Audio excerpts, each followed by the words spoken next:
Hello fellow YouTubers, this is DeafMonkey75 with a review on the Kershaw Oh So Sweet. This knife is a spring assisted knife. It's one of the Kershaw Speed Safe designs, meaning there is a spring inside of it that helps you to deploy it. You push on the little flipper in the back, and what that does, it pushes the blade out a little bit and the spring does the rest.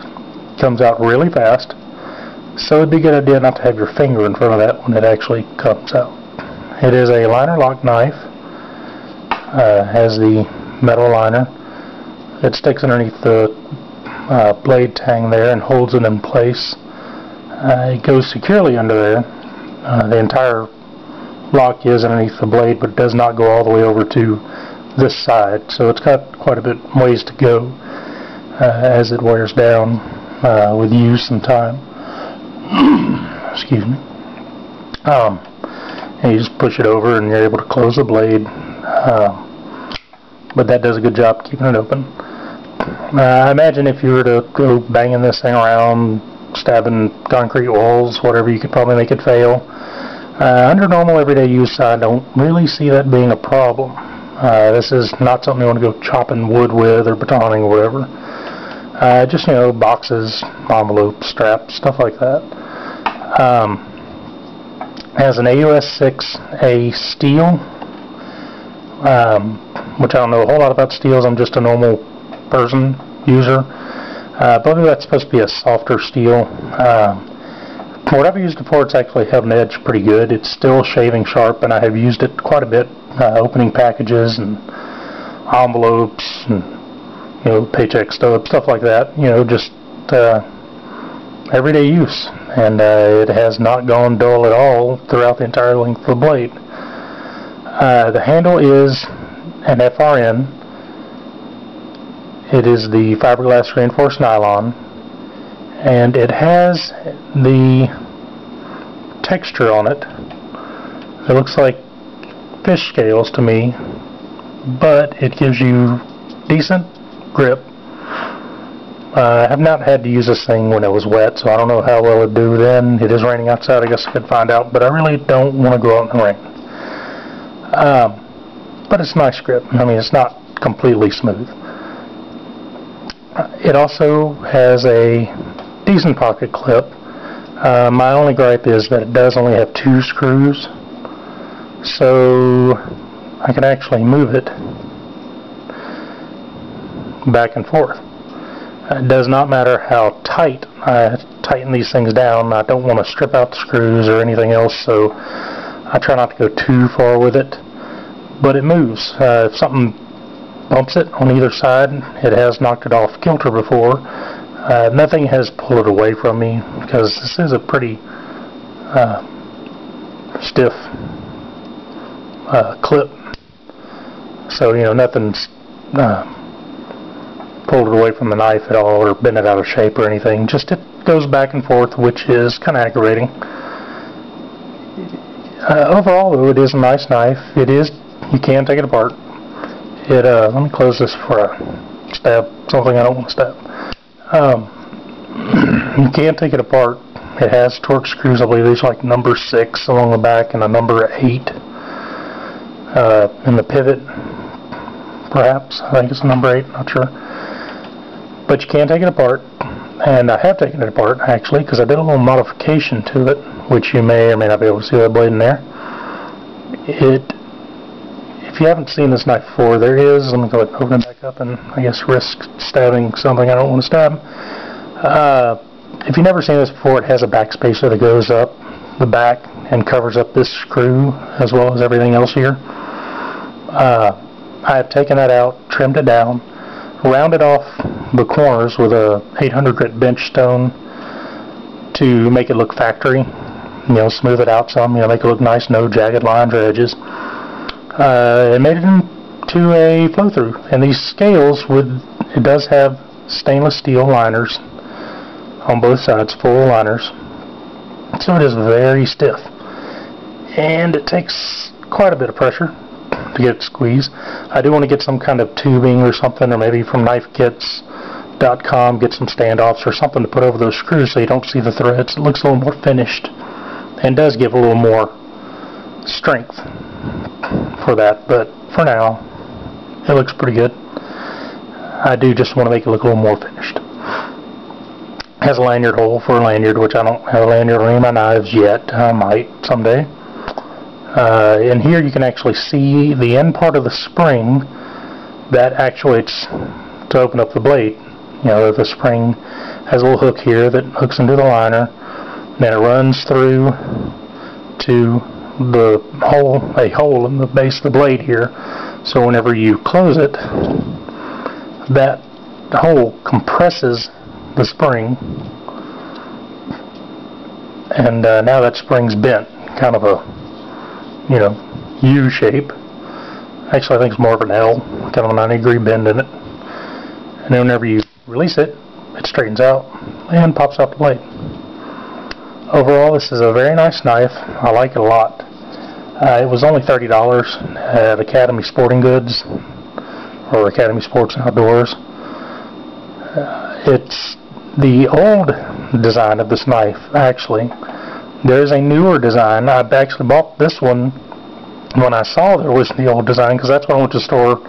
That's what I wanted, was this old design. It has a cooler looking blade to me, nicer looking, you know, just a little small flat area here. The rest is all ground down to the edge. The newer one, I want to say, starts around mid blade with a saber grind, and it's hollow ground, not flat ground like this. It does have a better steel on the new one, which is nice, and you can see the steel liners on the new one. This one you can't really see the liners unless you're looking for them. I think it's supposed to be heavier, but I don't know. This one is only 2.72 ounces. The package says that it's like 4.2 ounces. I don't know where they got that from. Even with the rest of this backspacer on there, it's not going to add that much weight to it. So, I don't know, they may have had their dyslexic mail boy weighing it. I have no clue.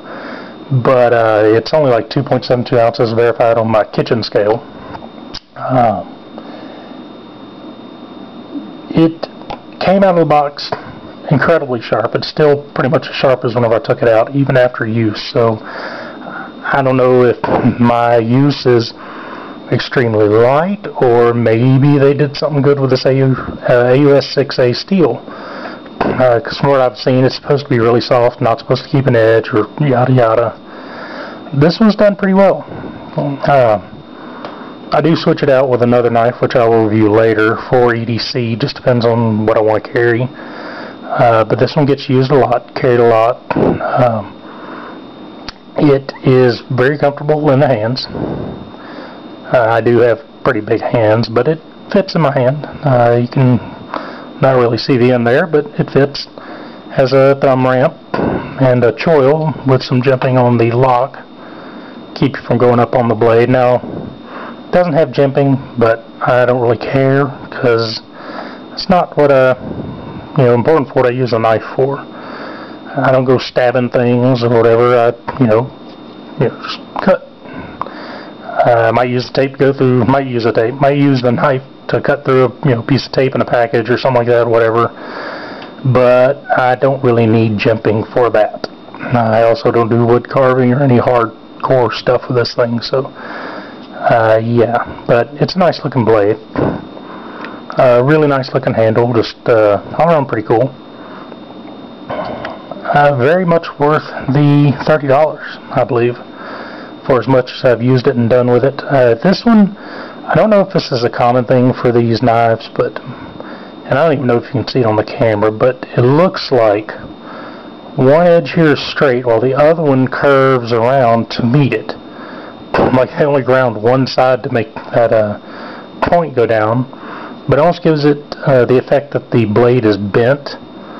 I don't really see that in the edge itself, but it does not rub. I can see daylight, through both sides, no problem. But you can see here where it will come down and it gets close to this liner, then the tip swerves around and gets close to this liner. However, it doesn't rub, doesn't do anything wrong. Still opens fine. Hasn't caused any problems in my day-to-day usage. Doesn't cut weird or anything. It doesn't make me cut circles. So I've just left it. Excuse me. It kind of adds to the uniqueness of the knife if they're not all that way. I mean, it's probably a factory defect, but it's not causing me any heartache, pain, or anything else. Last thing I want to do is send this back and then send me back a new one, like the new model, because I wanted this one. I wanted this blade. That being said, I probably will go buy the new model just to have it, because I do like the knife.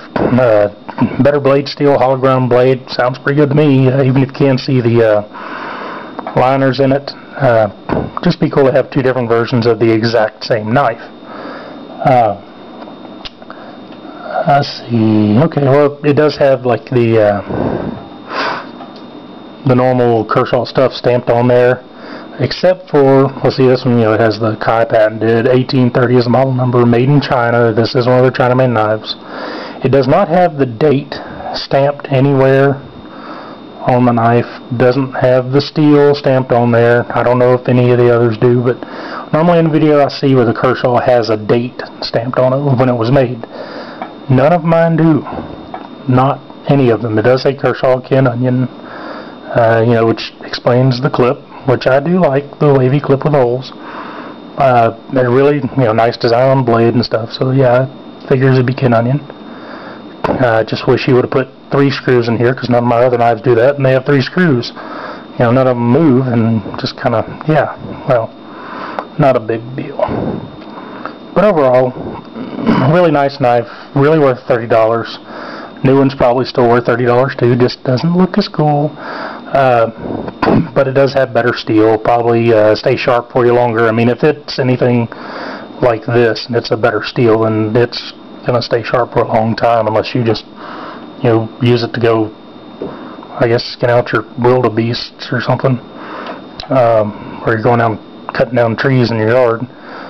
But, no, overall, I like it. I like the knife. Now, I will say, on the package, it says it has a 3.5-inch blade, which found that to only be true if you measure from the middle of the pivot point, which no normal person would do. The actual cutting edge is about 3¼ inches, still fine. I prefer around, 3 or more. I don't really like small knives. I'll probably get some just because some of them look nice, and I mean, I don't have to have a big blade, but I prefer around 3-inch range, so this is perfect. So yeah, real light, real nice, strong, stout handle, cheap enough to not feel bad about modifying it, which is always cool. Now, if it actually had problems I had to send it back to Kershaw for, I would wait till I got it back perfect before I did any of this, because I'm sure this isn't going to have any problems. But yeah, I just like tinkering with stuff. It's a really nice knife. I would definitely recommend this thing. If you find it, new, old version, whatever, go ahead and get it. I want to get the new one, weigh it out, see how much it weighs, see if there's actually any differences. But I found through some of the knives, because this thing has pretty much started an addiction for me, in that I bought several other Kershaws, and I think at least one SOG. So, yeah, this has been a really nice knife, and I would definitely recommend it. Thank you for watching. I do appreciate it. I know I'm one of about 3 bajillion knife reviewers now. Sorry if I say 3 billion times, but this is my first video. Cut me some slack. Any suggestions are welcome, besides just telling me I say too much, because I know that. So I appreciate it. Thanks to all the other knife reviewers out there for essentially inspiring me to want to do this, put my 2 cents out there. It really helped me in deciding to get this knife and a lot of my other knives. And I just want to put something out there to help somebody else that might, want some more input. Something they may not have seen before, or something they might have even seen 30 other reviews on. So I appreciate it. Y'all have a good night. Bye.